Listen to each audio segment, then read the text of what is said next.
Now I just wanted to show you how easy it is to buy coins when you have USDTs. So all you need to do is go in Markets, then click Fiat Markets, select USDT, and from there you have your coins that you could buy. There's a ton of them. I think there's more than 400 of them that you could buy. Okay, so later during this training, I'm going to show you how to spot good opportunities. But for now, I just want to show you how easy it is to purchase some coins. So let's say, for example, I want to buy Bitcoin. I just need to click on this. It's going to open the price chart. And here, I can buy. Now, you can buy with a limit, or you could buy at market price. Me personally, I always buy at market price. So let's say I would want to buy some Bitcoin right now. I just need to enter the amount of USDT I want to buy and then click buy Bitcoin. And it's as simple as that. That's how you purchase coins once you have your USDTs. Please move on to the next part of the training. Although Binance is quite safe to store your coins, it's always preferable to remove your coins from the Binance exchange site and put them on a hardware ledger. So the one that I use is Ledger Nano X because this is not hosted on any website. It's basically a key that holds your information. So like that, nobody can hack you, right? So the one that I use is Nano X, but I also use Trezor. Now Trezor is a little bit more expensive. So if you want something reliable and that doesn't cost too much, I suggest you go with the Nano X Ledger.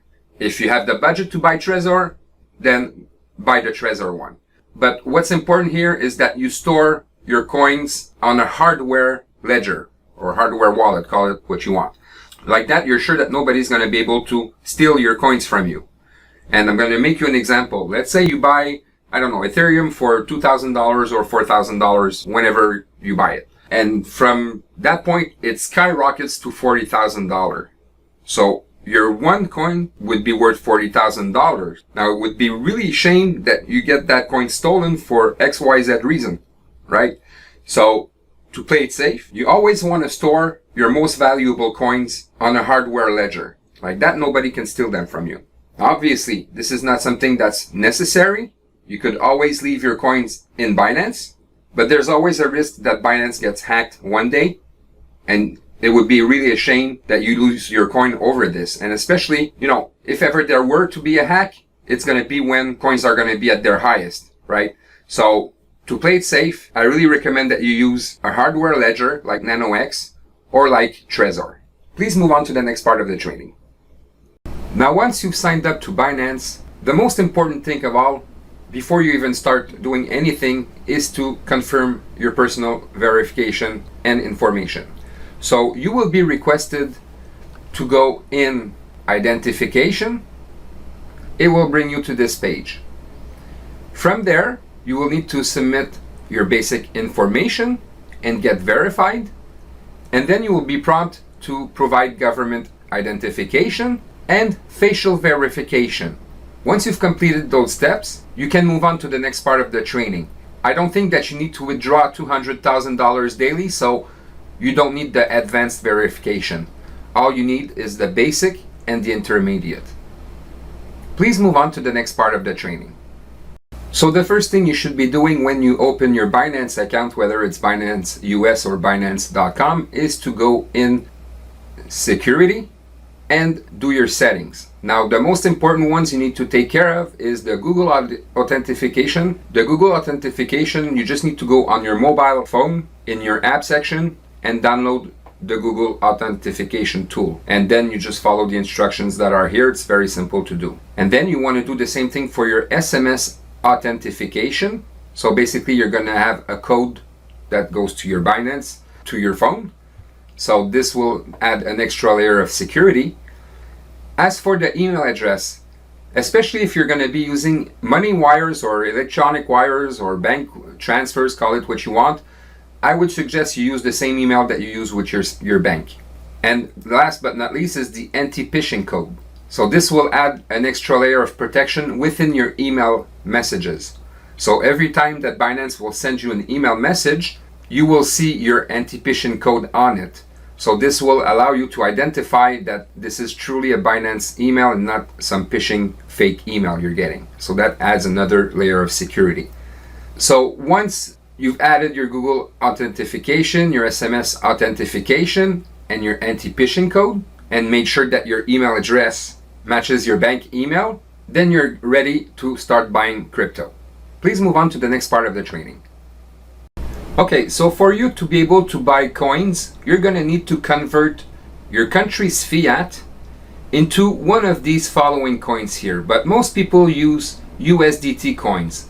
The USDT is what we call a stable coin. It's the closest one to the US dollar. So if you want to trade $1 for $1, for example, USDT is your best alternative. Now, in order to buy crypto, all you need to do is click the Buy Crypto tab.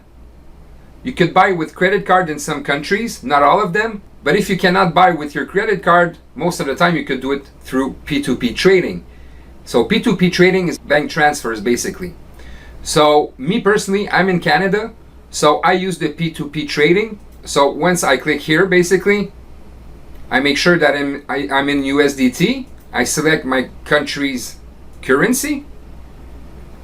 I enter the amount of money. So for example, I could want to buy $1,000 Canadian and convert it to USDTs. And the payment option in my case is Interact Transfer. It's basically a bank transfer. But again, this here goes with your country currency. So when you're going to select your country currency, whatever is available for you to use is going to be here. So in my case, as I said, I was using e-transfer. So here, for one USDT, I would need to pay $1.25 in this case.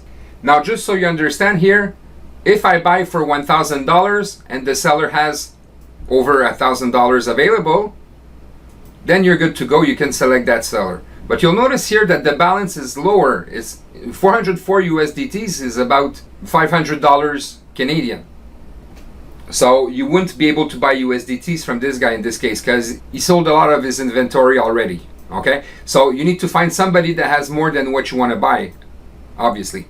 So the second thing you want to check is the completion percentage. See, this guy doesn't complete his transaction most of the time, so that means that you're just wasting time. So you want to look for people that have above 90%. And in this case, for example, I said 1,000, so you want to make sure that they can cover your $1,000 Canadian in this case and convert it to USDT. So here, this guy made 120 orders and 100% completion. So he would be somebody that is trustworthy. So in this case, I would select this guy and go and buy my USDTs. It's as simple as that. Then you just need to follow the instructions that are here, depending on what selection of payment you want to work with. So buying crypto is as simple as that. Now, what makes it safe is that Binance is always going to be the intermediary between you and the person who sells you the USDTs. So this makes your transaction with them safe. You will never get scammed or lose money if you follow the proper instructions and do what I just showed you. Now again, the payment method could be different from one country to the other. The banks are different from one country to the other. But what you need to understand here is that every time you want to buy crypto, you make sure you first select your currency, then your method of payment, and obviously how much you want to buy in your own currency. And from there, you just need to follow the instructions. So it's as simple as that to buy crypto.